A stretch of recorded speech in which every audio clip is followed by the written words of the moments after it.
Sveiki, visi gimę po mergelės ženklu. Pasižiūrėkime, kas jūsų laukia nuo kovo 3 iki kovo 9 dienos tą savaitę.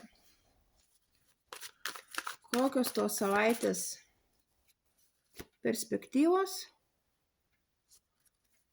ko vengti ir patarimas jums.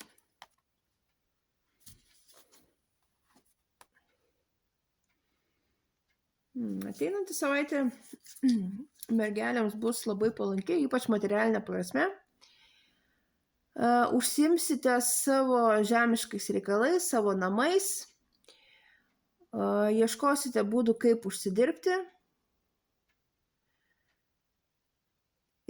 Labai komfortiškai jausitės savo aplinkoje.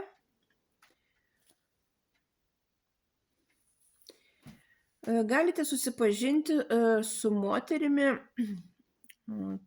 kuri jums padės materialinė prasme. Toliau, ko vengti? Venkite situacijos pagražinimų, venkite suteikti žmonėm savybių tokių, kurių iš tikrųjų jie jų net ir neturi. Tiesiog nepasiduokit iliuzijom. Ir patarimas jums.